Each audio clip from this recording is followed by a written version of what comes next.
Greetings students. Today we are going to learn about one of UAE's leading public joint stock company, EMAAR Properties. Let us know this company in a much better way.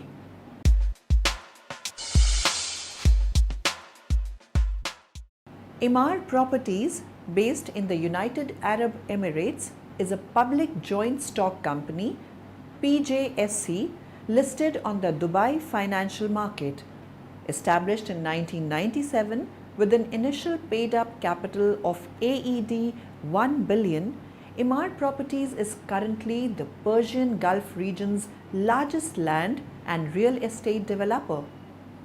With over 60 companies, EMAAR's activities include property investment and development, property management services, education, healthcare, retail and hospitality sectors, as well as investing in financial service providers. In 2007, the Government of Dubai, through the Investment Corporation of Dubai, took a 32% equity stake in EMAAR by exchanging land for 28 billion AED worth of stock.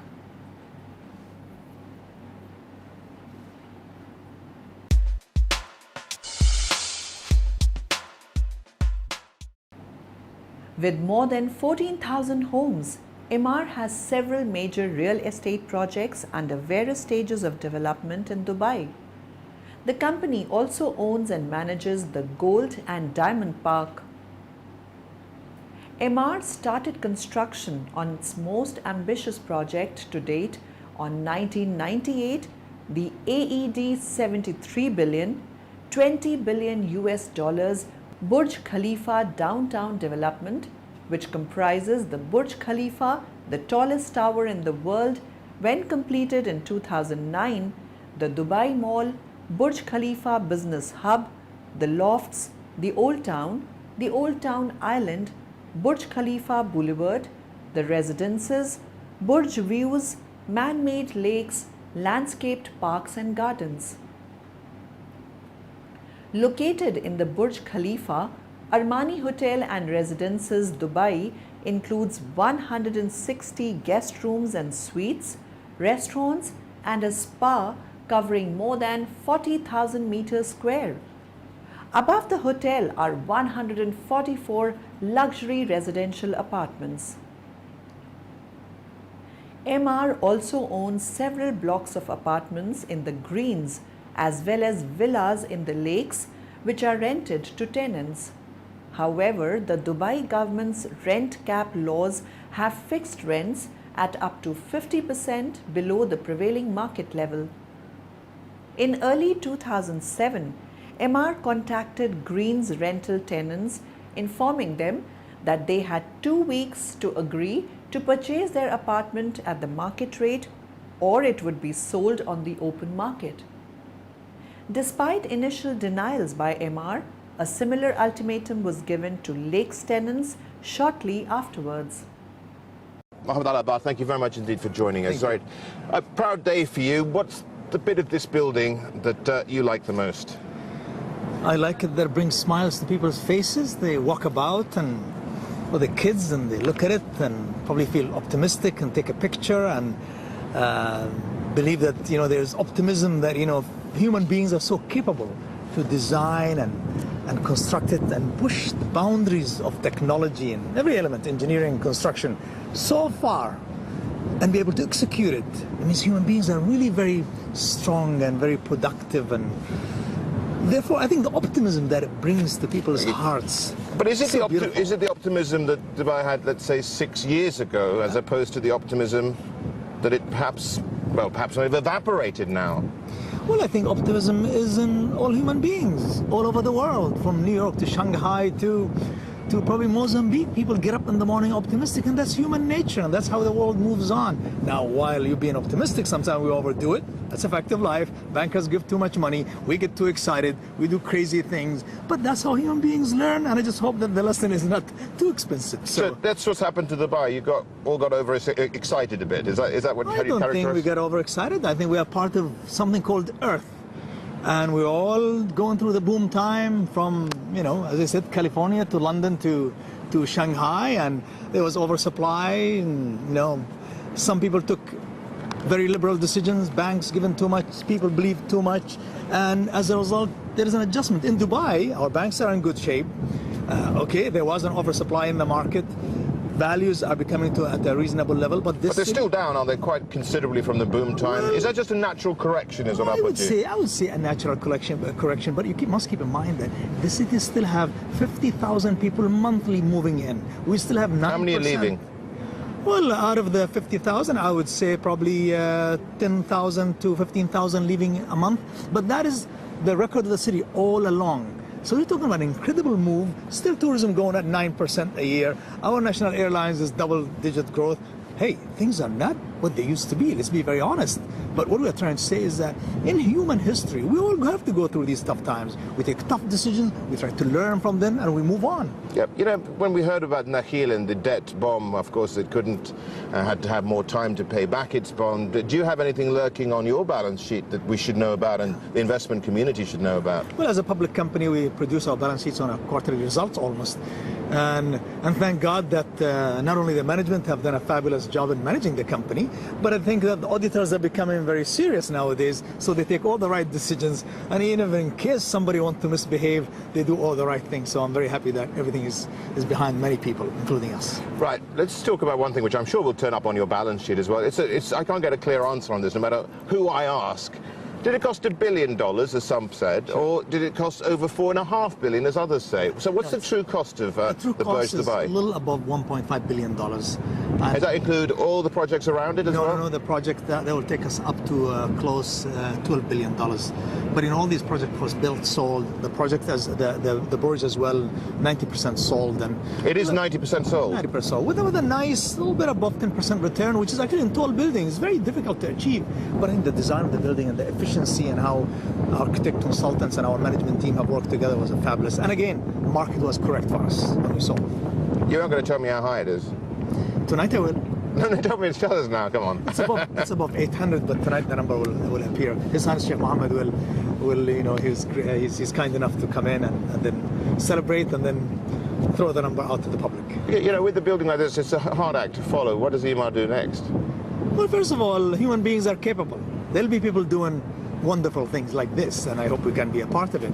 For us as EMAAR, I think we're in the business of development. We're in the business of looking after our shareholders, and we do that only if we bring wonders with good profitability and bring quality of life, especially in the Middle East. And we'll continue doing that. And a good value as well. I mean, $1.6 billion to build that highest building in the world. Surely any other nation couldn't build anything that cheaply because of the labor that you have, which is, of course, some have called it virtually on slave labor. Well, I think in probably China can have cheaper labor than us. I don't know what they're going to put in the quality with that we put in.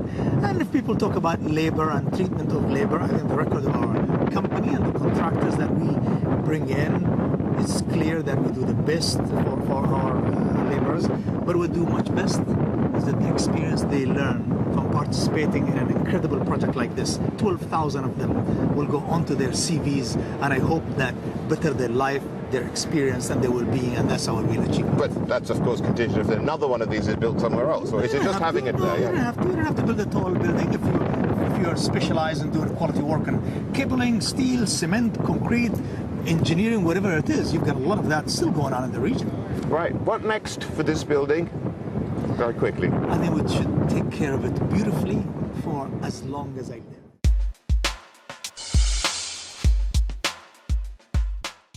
The UAE has a large population of expatriate construction workers, mainly from India, Pakistan, and the Philippines. With trade unions outlawed, the poor conditions and low wages have brought the UAE some unwelcome headlines. In Dubai, the government has done much to guarantee limited rights to such workers, particularly with regard to ensuring that they are paid on time. However, from time to time, labor disputes, strikes, and protests do still occur, with laborers often on a daily wage of around $8 and the land that EMAAR builds its developments on being essentially free. the price of Dubai property seems to be somewhat disconnected from the fundamentals.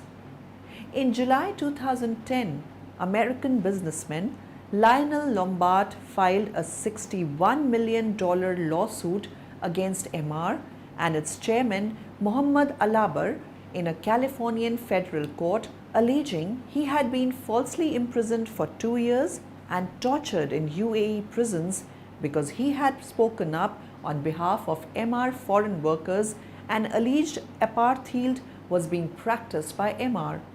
The company has joint ventures and projects across the region covering Algeria, Bahrain, Egypt, France, India, Indonesia, Jordan, Lebanon, Morocco, Pakistan, Saudi Arabia, Syria, Tunisia, and Turkey.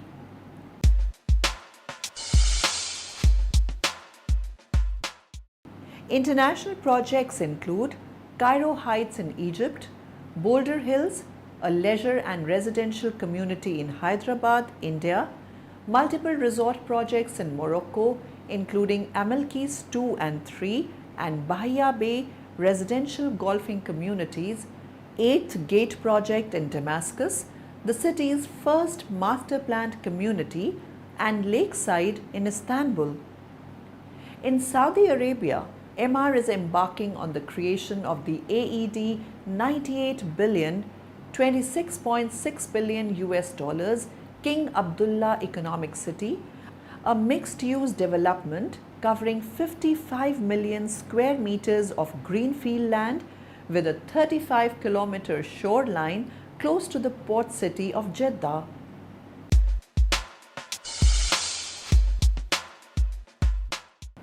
EMAAR Properties announced plans to expand the retail sector with investments of over AED 15 billion, 4 billion US dollars to develop approximately 150 malls in the larger emerging markets of the Middle East, North Africa, MENA, and the Indian subcontinent. While continuing to expand its core business of real estate development, EMAAR has diversified into related business. EMAAR is an equal shareholder in Emerald Services LLC as a tripartite joint venture with the UK-based Carolean and Al Futtaim Group, which provides property and facilities management services across the UAE. EMAAR also holds 30% equity in Dubai Bank, focused on retail and commercial banking, and is the majority shareholder in Amlak Finance, UAE's leading Islamic home financing company. However, the financial crisis and the unfavorable economic conditions make it unlikely that EMAAR would proceed with its previously announced expansion plans. Difficulties in access to financial resources, both in capital market and bank loans, were noted.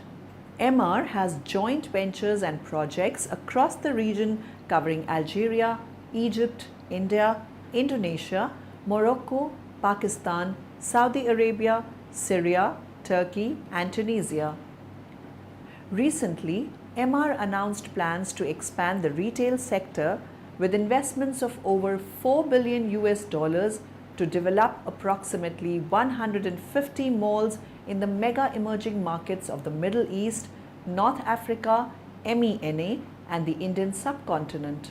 EMAAR has also made moves internationally with the acquisition of America's best builder, John Laing Homes, for 1 billion US dollars. The partnership with John Laing Homes is a reiteration of EMAAR's strategy of expanding its business on a global basis beyond Dubai.